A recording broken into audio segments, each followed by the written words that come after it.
we're still fighting alongside each other for people on this team. And there's one guy who he's still around. I'm not totally sure where he's at, but I think he is walking with the Lord. And so your goal uh, in this weekly meeting is to help people get to that point where they're your brother and sister. You're taking people sometimes from where they're a punk to where you're like, man, I want to follow them. Because you're not teaching just what you know.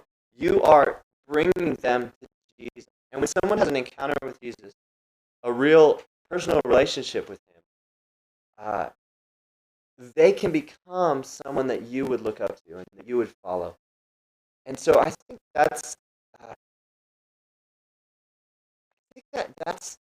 the biggest thing that I think that's the biggest thing I tell my guys. Like, thinking about where you're trying to go and conduct your meetings in such a way that you will get there. I had a season in my life where I just focused on hearing the voice of God for weeks in small groups. And it turned some people away, but some people got convicted and are walking with the Lord today. So yeah, seek the Lord on what you can do in your meeting. We also have on our, I think it's still on our website, we have a bunch of essentials with lessons. And take those lessons. Do not just regurgitate them. Do not just share them. But like, maybe read them and glean from them. Get some questions from them. Maybe some quotes. Maybe some verses. Definitely use those resources we have and teach on those topics. It's things like love and lordship, and yeah, there's a bunch of different things like that. Let me see if I covered everything I want to cover. Just to recap, if we understand the purpose of the weekly meeting, you're going to lead it so much better than if you don't understand the purpose. And the purpose, listen up, this is going to be on the test. The purpose is to grow a hunger for God, to be vulnerable together as brothers and sisters in Christ. It's to create memories together and to minister to one another, to really go away from that time closer to Jesus, not just with head knowledge, but closer to Jesus. So keep those in the forefront of your mind as you plan small group. And like I said, just to also recap the points, make it memorable. There's no reason small group has to be boring. I tell my guys this: think about your small group gathering. If you wouldn't want to be there if you weren't the one leading, then you need to change something. Like, if you genuinely think your small group gathering is enjoyable to be at, then you're doing something right. But if you are the leader and you feel like you're just there because you're leading it, that's not going to cut it. Nobody else is going to want to be there. So make it memorable. Get creative. You all are creative. And with the memorable thing, think about lessons. Another thing people have done before is they've gone to the graveyard and talked about like dying to self. Think about lessons that can have a visual, a component that's physical, that you're there. Make it memorable. Make it relatable. Small group gathering is not just for Christians, but challenge everyone. Challenge the guy that knows his Bible front and back, and challenge the atheist. Make it relatable, and then finally make it vulnerable. We are brothers and sisters leaning on each other in the pursuit of Christ. We're not just studying. We're not just study buddies, but we need to be vulnerable together. So,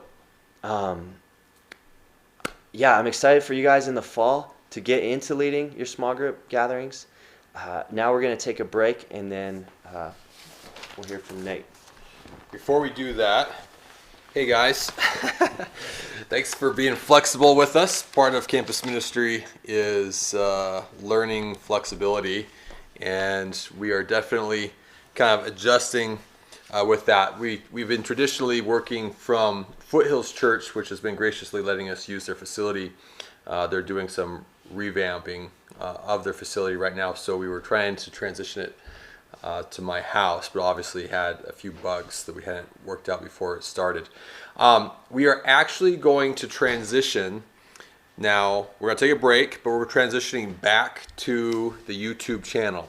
That way we can still show some slides. I think we've got everything worked out now. So thanks for your guys' patience and flexibility there.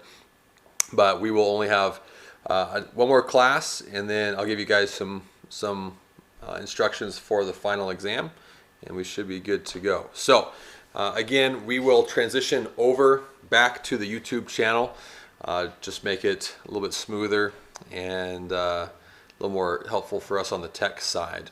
But if we do have any issues with that, we'll jump back over to Facebook, but I'm pretty sure I think we've got it nailed down. So we'll see you in 10 minutes back over on the YouTube channel. Thanks, guys. Bye.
All right, LTC. So hopefully you guys can hear me okay. And thanks for, again, your patience with us jumping around here. But we almost made it through the whole LTC class without any issues. So we got pretty close, but goes to show that doing this, there's definitely a level of flexibility and uncertainty whenever we're doing stuff online that's hard to predict. But I'm having the opportunity to talk through this evening our last class in LTC on the idea of decision moments. And particularly, how do we share our thoughts on Jesus with our friends ongoing, in an ongoing relationship? And so, as we've really talked through really a lot of the attributes of a leader, a lot of the attributes to be a healthy and effective small group leader, and then we've talked through different components of kind of the mechanics of discipleship in ongoing feeding of people. That has really led us to here, and where we're kind of wrapping up now.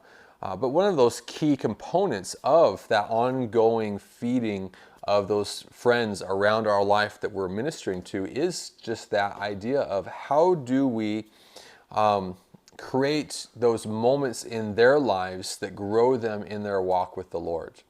And so we want to look at that, then we're going to look at kind of the ongoing conversation about Jesus in that relationship. But I remember talking with Ben Stone, actually, who did one of our little spotlight videos earlier this semester, and him and his wife Michaela went over to Russia for a year. And I may have shared this early on in LTC, but it just fits so well with what we're talking about, because he was going into Russia, he was helping minister there in that country, in St. Petersburg, and he'd always been really good at like finding and fighting for people. And we're going to do those classes that are oriented around those, like, how do I strike up conversations with somebody I don't know? How do I pursue someone well to draw them into my life? But we'll do those in August as we're leading up to actually doing that then. But Ben was really good at that, but he was trying to figure out, I've got these guys around my life, I'm even talking about Jesus in my life, but nothing seems to be happening. And I'm not really getting them to draw closer to the Lord. I'm not really becoming brothers with these guys. So what do I do? And he was challenged at one point to, maybe it's time to make a decision moment. Maybe it's time to like give them a challenge. And he took that to heart and went back home and had 2 or 3 one-on-one conversations where he just shared with them like, hey, you've been around our community, you've been around me, I've talked with you about the Lord. It's time for you, I think, to really make a decision for Christ. If you're willing, you are certainly ready. And 2 guys that week gave their lives to the Lord because they said, you're right, okay, let's do it. And he was really kind of shocked. He was kind of thrown back like, wait a second, I was expecting a lot more resistance, and I was expecting that this was, going to be like a really awkward conversation, but all of a sudden he realized all they were needing was a moment for them to make that decision.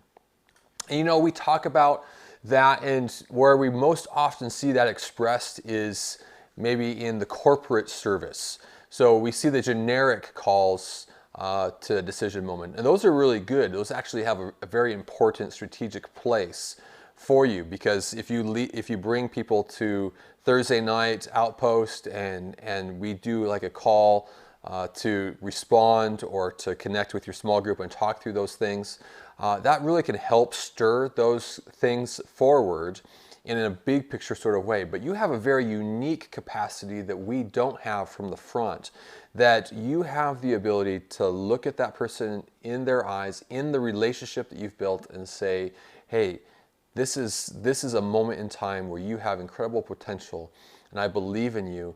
Will you walk with me into a deeper place of relationship with our Lord and Savior?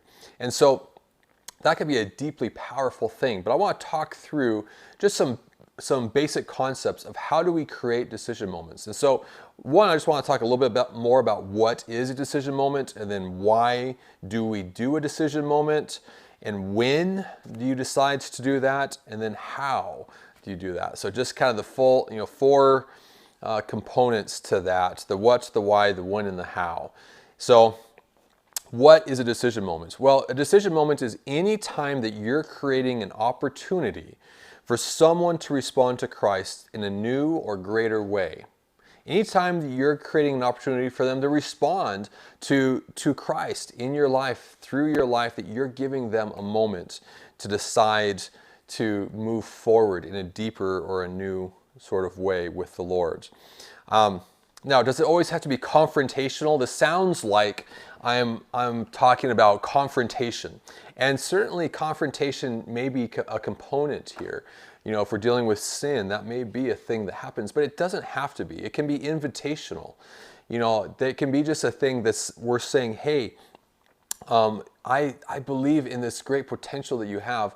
Would you consider doing that? Or, hey, I really think, you have a great journey, you have a great walk with God so far, but I think if we were maybe to go further in our prayer life together, I think that you could just experience far more of the Lord's love and joy in Him this semester. Would you consider doing that with me and doing it together? So it can be very invitational, but it is at times confrontational too. And we, in the West, we buck that. We don't like that because our culture doesn't typically value the idea of confrontation, mostly because in our culture, confrontation doesn't smack very much of love. In most cultural perceptions, it's more of like ego and self-righteousness or legalism. But truth be told, the Bible is full of confrontation. And so if the Bible is full of creating decision moments, you think of the prophets in the Old Testament with Israel, if he was creating decision moments for them through the prophets, through confrontation and confronting them in those issues that they were dealing with, then it must have been the best way to move forward. And sometimes that will be there, but it doesn't always have to be. Paul talks about, in 2 Corinthians with non-believers, for example, he says, you know what, you can't just always be confronting them about how they're not living up to the moral code or the relationship with God that you have. Because of the relationship with God that you have this moral compass, this moral code. And the church in Corinth, they weren't even eating with non-believers because they were living so anti-moral to their standards. But Paul was like, what are you doing? Right? They haven't committed to Christ. How can you hold them to that standard yet? And so for a non-believer, a lot of times a decision moment is really more oriented towards that focus of like bringing them to that place of committing to Christ, because so much of the other aspects of morality align to how we are living in that relationship with Christ. And so for what is a decision moment? Well, the decision moment is a time where we're pushing people closer to Christ. And so oftentimes for a non-believer would be pushing them to that place of relationship with Christ. And with believers could be any number of other things that we'll talk about here in a minute. But ultimately, we are constantly pushing people into that place of drawing them closer into that relationship. So why do we do a decision moment? Well, one, we just need to make sure that our heart is motivated out of love. Like, this is why. That we say that this way, that love is choosing for the highest good of another. Or in another lens, but the same answer would be true. We say love is choosing for the highest good of God and His kingdom. That when we are looking at someone, that we say, hey, I really love you. And so to love you is to fight for your highest good. And sometimes that means fighting, even if we put the relationship on the line, to say, I care more about your future than your friendship. Not that we take the friendship lightly, but we do have these moments to say, hey man, I'm gonna fight for this relationship with you, because I'm not looking for a friend, I'm looking for a brother. I'm not looking for another, acquaintance or another connection. I'm looking for something meaningful. And I want you in eternity with me. And I want you to reach your potential in that relationship with Christ, that that you have in this life with him. And I'm going to do everything I can to see you live out that life in all of the glory and the joy that God has for you. So that fighting for people, whether it's invitational or sometimes challenge, is why we do it. It's out of love. We fight for that real brotherhood. In John 17, I use that example of Jesus's high priestly prayer in John 17, where he says, "May they be one as we are one. May they be in us as I am in you." That through this, we are trying to ultimately draw people into that place of intimacy with God and intimacy with the community of God. And that is not, that purpose, that goal is not anti-relational. It is the ultimate relational end, because it is saying that my purpose is to draw you closer to me, and I'm going to fight anything that's in your life that's getting in the way of that ultimate vision. Another time why we may do a decision moment may not be because we maybe even know somebody. This is probably more the rare occurrence, but we just are prompted by the Holy Spirit. And we need to always give room that the Holy Spirit is just working through us. And at times, I've had those moments where I just feel like the Lord has given me a word for somebody, and I get to share that and minister to them. And I'm not really trying to draw them closer to me. I may not even know who they are. And I don't necessarily love them in any real tangible, meaningful way, but I just know that God loves them, and I'm being used as his spokesperson for that person. And so why we do it? Well, I'm fighting for brotherhood most of the time because of my love for someone, but ultimately because I am serving God. And whatever way he wants to use me, I'll take those opportunities when and where I can find them. So when do we do decision moments? Well, for a non-Christian, we might say, you may have heard me mention at times, in the Middle East, they talk they talk about how important it is for someone in the Middle East. So often they need to experience what they just call a love encounter, a power encounter, and a truth encounter. And that idea of a love encounter is just the idea of relationship, of meaningful, authentic relationship. Kind of what Eric was talking about with this previous class on authentic community. But they also need to experience a truth encounter, that they need to experience the truth of God in and through that community.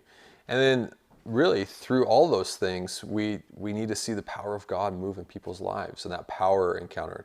And so one way of looking at this is, without the Holy Spirit just telling you specifically, here's the moments you need to address some things or encourage this person in this way. Outside of that, one way of thinking about this is just think through, have I expressed sort of a love encounter in this person's life? Have I communicated honor and affirmation, and have I pursued them with a sacrificial pursuit in my own life?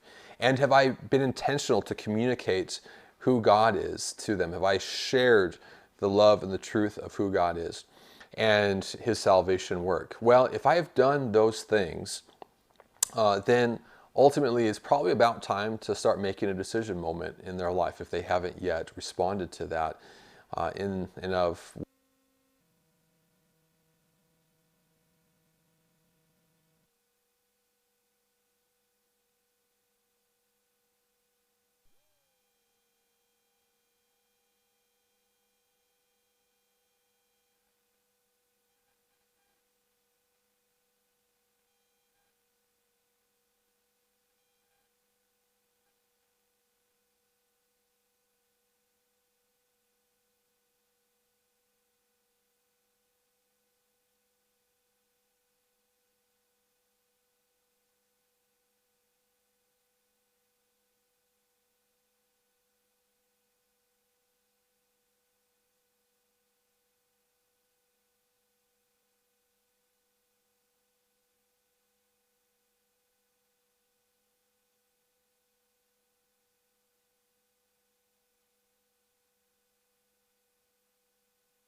So we are in rare form here tonight, guys, but gratefully we work from a relational metric than a excellent always or attractive approach, because man, we are just jumping all over the place here. But the last thing there is when we're talking with a Christian, that confrontational approach really, when it's done right, when it's done with tears, when it's done in love, then it's awesome. But if there's sin, we've got to care more about their future than anything else, and what's best for them, and fight for that highest good. Now, if it's, sometimes it doesn't have to always be a confrontational thing. Sometimes it's just something where you see they're growing in maturity, kind of what Jacob Graham was talking about last week, where we were talking about seasons of maturity, and recognizing that sometimes somebody's just young in their faith, but they're ready to start growing in a deeper way, in a greater way, and that really can just be a very exciting time to create a decision moment, but to create a decision moment that's just very invitational oriented, and you could think of, like, an example might be like somebody who's growing in their love for the Lord, and you just say, hey, I know how much you are growing in love for the Lord, and I just see how much you are just drawing closer to the heart of God, and I know that having that daily devotional time, that daily time with the Lord is something new, but I would love to do some of that with you and help you grow in that. Do you think that maybe we could just go through the book of John together, and when we get together, either in our Tuesday at 2, get together, or whether it's just hanging out on the weekend, maybe we could talk through what we've been reading or thinking about. But if we went through maybe a chapter a day, and then talked about it when we're together, you think that's something that maybe we could do, and just invite them. Now, when it's invitational in that way, when you're growing them in that way, it's not confronting sin or something like that. You're just trying to move them forward in their walk and their convictions with the Lord. Then it should be something that you do with them as much as possible. The whole I do, you watch, I do, you help. That should be your approach in those contexts. Like inviting them to do something with you in your life. Then lastly is the how. Now let's talk about, like, how do we go about creating a decision moment. And a couple things. One are principle based, and then second are practical. Principle based things include things like talk to a leader before you create a decision moment in someone's life, especially if this is something new to you. And just let them kind of help you process, like, what are you trying to accomplish through this, and how could you best go about that? They're there to help you, and they've got a lot of wisdom. 2, just make sure you cover that time in prayer. Just pray over that time. Pray. You're not trying to convince God to do something He doesn't already want to do, or to work in such a way, but you are praying, God, let me have your heart. And just praying as that priest of the world between kind of heaven and earth, to say, God, may you just have absolute freedom in this space and time to work in the power that you have in the way that only you can. May it not just be my words, because that won't do it. May it be your words speaking through me. And so just pray and spend that time. And thirdly, just come expectant. Expectant that the Lord is going to do incredible things as you are working in His Spirit and with Him, to see someone's life continue to grow in their walk with Him. Now, second thing is, what are some practical steps that you might want to take? Well, one, I would just say three things to do in a conversation when you're trying to create a decision moment. And one, start with vision and honor. No matter what, whether it's hey, someone's dealing with a sin issue and you're calling that out, or whether it's just, hey, this is a situation where I'm inviting them to grow in their maturity, in their convictions, and their habits with the Lord. Like, start with vision. Start with, like, this is where I see you being. This is what I see in you, and this is how I see God working through your life. But start there. Start with that future picture. Paint that picture for them of who they could be with the Lord and in the Lord. And then second, say what you need to say, whether it's invitational or confrontational in its essence. But say what you want to say it in love, but say what you want to say with like a prophet. And sometimes we say it that way. It's like, say it like a prophet, right? The prophets in the Old Testament, man, there was this boldness, there was this confidence, there was this assurance that they were speaking for the people's highest good and for God's heart. And so there was this confidence that came out of that. And so all I'd say is, even if sometimes we don't feel it, but we know, hey, we are fighting for their highest good, just say what you need to say, like a prophet. And then third, end with an ask. Right? A decision moment is not a generic kind of a moment where it's like, hey, we should all have, devoted time to the Lord to spend with Him. And that can be a good thing. That can be a great thing to talk about with small group. But a decision moment is when you're asking somebody or a group of somebodies to make a decision in that moment, a decision moment. And so end with an ask and let them respond to you in that way. And so that's just a little bit, just some practical things on creating decision moments. I can tell you these things are the things that sometimes most scare young leaders when they're starting out in developing their discipleship in that area of just really feeding people, growing them in their walk with God. But these are the moments that are most impactful long term in someone's life, is those moments when they have this kind of fork in the road moment, and sometimes you can create that for them. Now, the second thing is that we sometimes have just the question of, like, how do we bring up the Lord in our conversations? How do we bring Him up regularly? And one of the things that we want to encourage you is bring the Lord up quickly in a relationship. Sometimes we've had guys just kind of play coy for too long, and then it feels sort of almost like a bait and switch situations happens because they've been pursuing them with the heart to invite Jesus into this friendship, but they felt like they just kind of linger for so long before they built that expectation into the friendship that the other person's like, wait, what's going on here? Like, you talked about like hanging out with me in this way, but I didn't know that you wanted Jesus to be part of our friendship. So bring Him up early in a friendship. Bring Him up regularly in a friendship. Doesn't mean the friendship has to always necessarily even be about Christ, but bring Him up regularly in that friendship. Let that be there in your friendship. If you can do that, if they walk away, then okay, they weren't ready to be your brother anyways, or to even consider that kind of a relationship. But if you bring Jesus up regularly, we'll get to this when we talk about the pursuits, but they need to be okay with you, Jesus, and your community. Those are kind of the three litmus tests that we look for.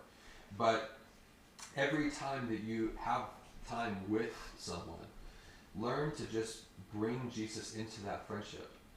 Sometimes you start with almost this unconscious or this conscious incompetence. It's like, man, I don't know. It feels so unnatural and I'm not sure. That's okay. Embrace your awkward. Like, let it out. Be okay with the idea that sometimes you're going to start not knowing how to do this because you haven't done this much. You've kind of hidden Him under a bushel in your life. You haven't let Him out. And now you're learning to kind of let Him out. And it takes a certain level of conscious intentionality to bring Him out. But that is, and maybe it may feel like an incompetence. Like, I'm not really sure how to talk about the Lord with people. But you know what? That's where you start. As long as it's coming out of that place of love, man, just let Him flow. Let Him be part of that friendship. Let that friendship let Jesus in. And through that, eventually it'll become a place where you just are unconsciously competent in talking about the Lord. And again, it's also coming from that place because you just love Him and you want to talk about Him. But you've learned how to see those opportunities in the conversation to lead it to Jesus or to bring up Jesus and to talk about Him.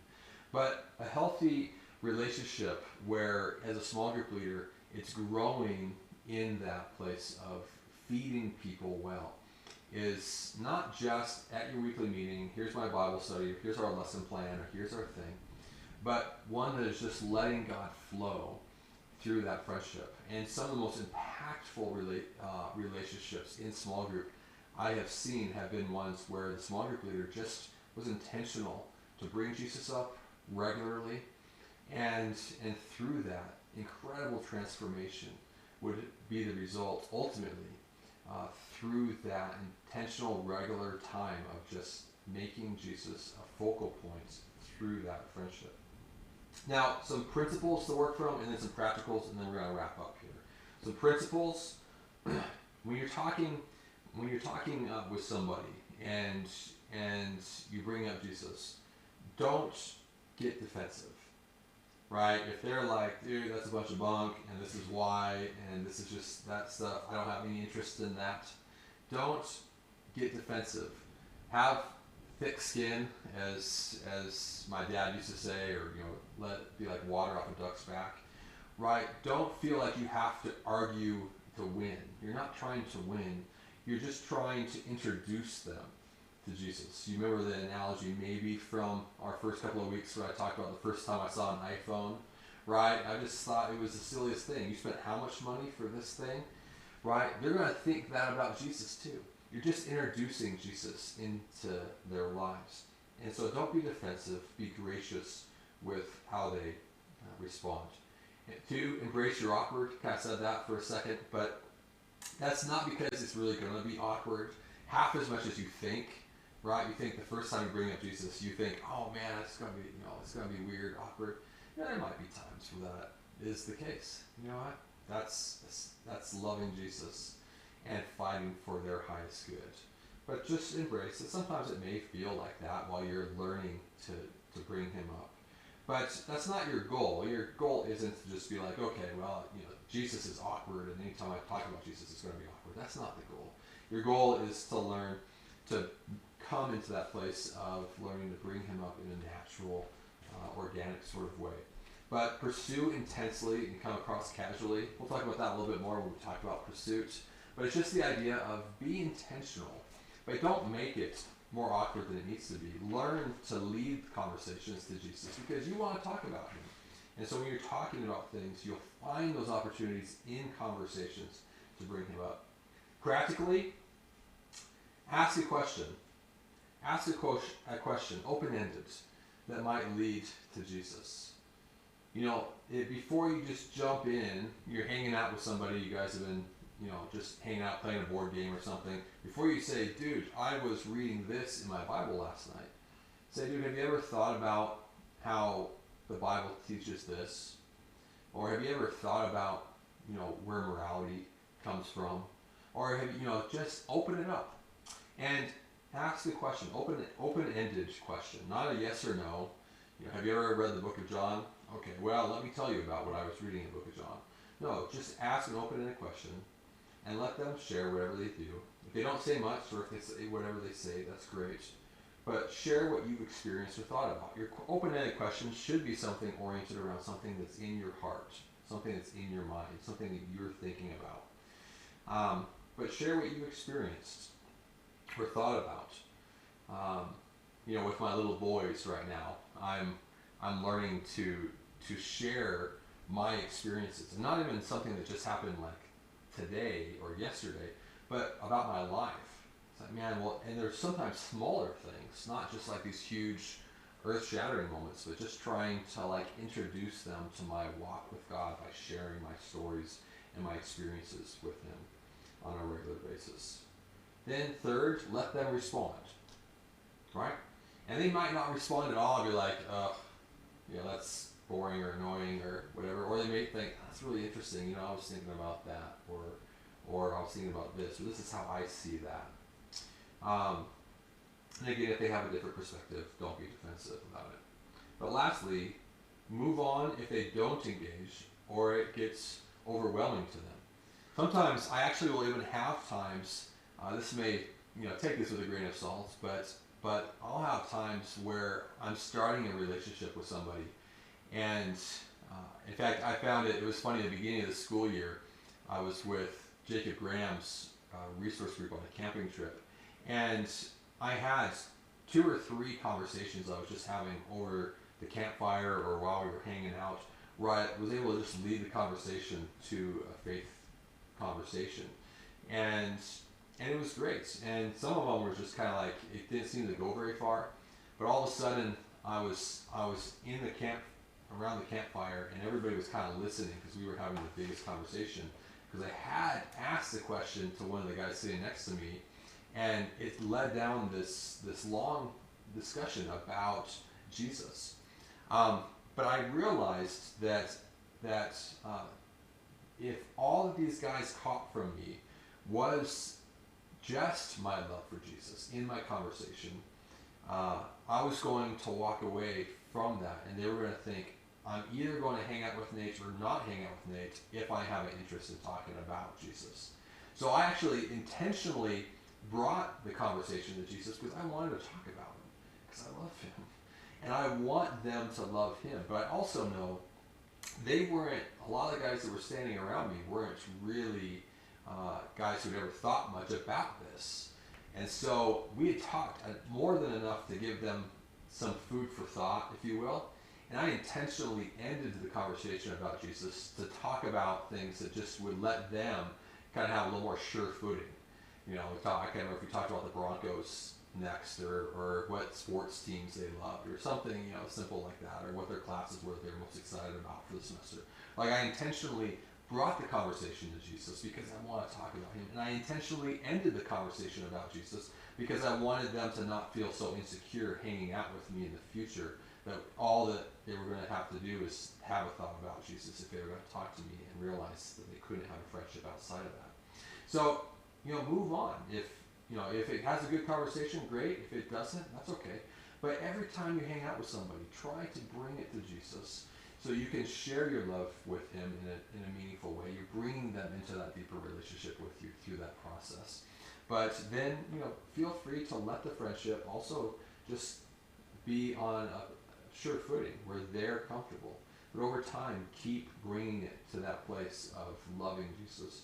And through that friendship, ultimately, they're going to experience him more and more. And over that friendship, will come to that place of realizing, man, he really is beautiful and attractive. I was really just hanging out with you guys because you guys just have so much, you have more fun on accident than most people do on purpose, sometimes we say. And, I think I get so many, I think comically, we probably get called on by the cops more often because we have more wild fun and love and laughter and stuff during welcome weeks and stuff than half the fraternities that are doing different things. I was a frat guy, I'm not saying anything pro or con about that, but just to say, like, if getting called on by getting the cops called on you is an indication of like how lively your get-togethers are, then we're one of the liveliest on campus, I think. And so, just to say, like, let's have fun with our guys and gals. Let's be life to them, and let's bring those relationships through to Jesus. And as we do that on a regular basis, we'll find those moments where it's like, man, okay, it's a decision moment's time. And as we create those decision moments, we'll see them really take those steps towards Jesus, or in a deeper way into those convictions for the Lord. All right, that's enough of that. Now, just a couple last thoughts, and we're going to wrap up the class today. You have seen, hopefully, in your text, I sent you guys just the link to your test. Now, don't look at that test. This is just an honor system sort of a thing. You can start that test at any time that you would like this week. You can start it now. We're going to end the class a little early, even though with all our technical difficulties, it's maybe not as early as we intended. But feel free to start that test. It's 20 questions, multiple choice or short answer. And you basically need to get that done before you do your final interview. Now, make sure, I was looking earlier today, a lot of people haven't yet signed up for their final interview. But I know that's pretty normal for right now, trying to work out your schedule. Get with your small group leader. It would really help the resource leaders if you can sign up in the next 24 hours, just so they can work out their life too. And it's always a little tricky when people are signing up, 5 hours in advance and they had all these other plans kind of worked out for the week. So if in the next 24 hours you can sign up with your small group leader for a time slot that your small group leader has, you need to have your interview done, you need to have your final exam done before you do that interview. You also need to have completed any practicals or any class work that you haven't listened to and done the makeup paragraph. If you have any of those still to do, you still need to send those. Send those though to your cohort leader now, not to me, as we were doing at the beginning of the semester, but send an email with that paragraph to your cohort leader, and they will update the attendance sheet. Please do fill out that attendance sheet for today, just saying that you were on Facebook and YouTube, and then YouTube and Facebook, and then back and forth and up and down, left and right.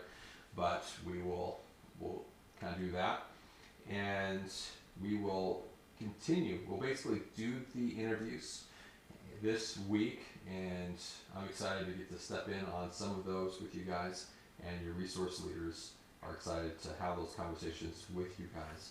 If you have any questions about leadership, they can answer those then. If you have any concerns or things you want to flush out a little more in depth, they'll be excited to just talk with you guys about the dream or the future vision for us of inviting you into leadership. And so we'll go from there, and then this August, first 2 Sundays in August, we'll continue our classes on LTC that are more oriented around finding and fighting for people. And then that third weekend in August, we will do our LTC retreats. We'll wrap up the classes on those topics, and then we will have some practicals that we'll do together with the staff and with a church planting effort happening in Boulder. So it should be kind of fun to get to do that. And then we'll bump that right up to the student leaders retreat that will happen on that weekend as well. So more details to come on all of that stuff, but please do finish up with your LTC exit interview if you are interested in leadership. And just want to say, guys, thanks so much for just being with us, being patient through, I know, this chaotic season with COVID-19 and all of the transition and changes that we had to do for this class. But we in the Outpost are here to help you really reach the potential that you have in the Lord to be a disciple maker. That's why we're here, and that's the main reason why we're here. And so we love you guys, and we are excited about the future of walking with you guys as you guys fight for your campus. And as I mentioned last week, we are walking into a moment that is unlike anything we've ever experienced in my career, at least in campus ministry. And I think if we're willing to take hold of it, it could be an incredible moment for change in our culture as we see students fighting for their friends in this moment to show them authentic community and really pursuing them in love for the Lord and love for them in this next season on the campus. So thanks, guys.